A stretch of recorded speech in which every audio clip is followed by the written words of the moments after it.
So using acrylic paint, remember it is permanent. You're gonna see a tub of acrylic paints in the back. I've already got them set up for you, but if you run out of a color, there are bottles of each color in the back and you can help yourself without even asking and squeeze more in.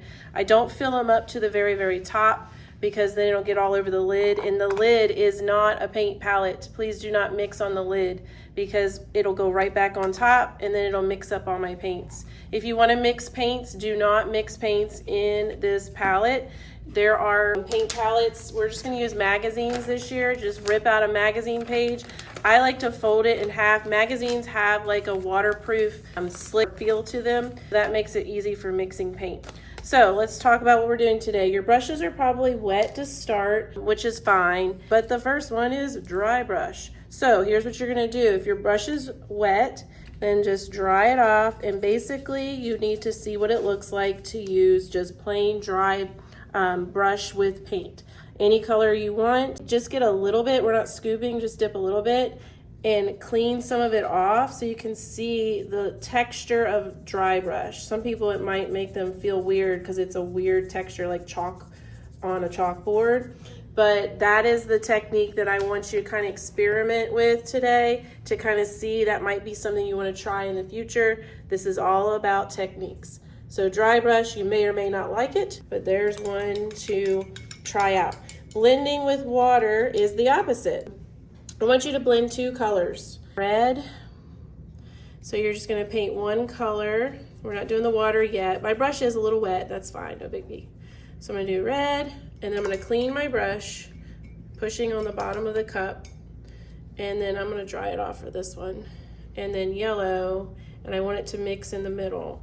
And to blend in the middle, the best way to do that is to take water and just blend so that they kind of make another color in the middle. Okay, so you can see how water blends the colors and makes it like kind of fade. Almost looks like a sunset. You got to move fast today. You got 8 techniques. Some of them are faster than others. Soft edge, hard edge. Here's how you do the soft edge. That is when you have water on your paper and you paint on top of water. So a wet paper, and that is your soft edge. So it will kind of spread. It's not like watercolor does. This is like the wet on wet technique that we will talk about eventually, and some of you might already know. And then the hard edge, I'm gonna use my smaller brush for that, is when you paint something with a nice smooth edge with a dry brush. And so you just play around with that. Very simple, soft, hard. Stamping, one of my favorite, especially if I'm doing a tree. If you want to pretend like you're painting a tree, you can do that. I'm gonna go with green because I said tree, but that's basically this. This is stamping, and that's kind of fun. And it's fun to actually paint. I'm gonna clean my brush, do 2 colors with that, and watch how it mixes. So that one's really fun. So that looks like a lot like a tree. There we go, I'll make a trunk just to make it fun. You can do stamping for lots of things in a painting. All right, a tint is when you add what to a color?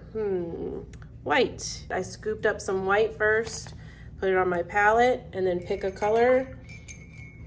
I'm gonna go with dark blue. And you just need a little bit of your color and then you mix. If you wanna do this on your paper today, because your paper is like a palette today, then that is totally fine, but I wanted to show you how to utilize a paint palette. But there's a tint, it's a light blue. It might be fun to show what the dark blue look, or whatever the dark version of it looked like for fun. And then a shade is the opposite of a tint, where you add black. So I'm gonna show you how to use your paper as a palette. So I'm gonna do a little black. A little bit of black goes a long way. It's very strong. So I need more of the color or the hue and less of black. And then when you mix it in, you can get some really fun shades. So that, and in the video, it probably just looks really black, but in real life, this looks like a beautiful maroon. Sgraffito, one of my favorites. It's when you paint and scrape. So a darker color shows that the most. I'm gonna go with this dark green. You paint, and while the paint is wet, you start to sgraffito. And that is fun. You can write, you can draw, you can make stripes, and that's really fun. I like that technique. I use that more often than you would think. Double load is not something you can do easily without mixing paint in my palette, so please be careful. I like to choose my two colors, pink over here, and then I'm going to take a clean brush, get my other color beside it.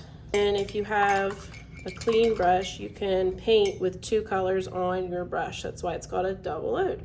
So you just kind of go along the middle, and it's kind of fun to see how it almost looks like unicorn colors or galaxy colors with those two. It's fun.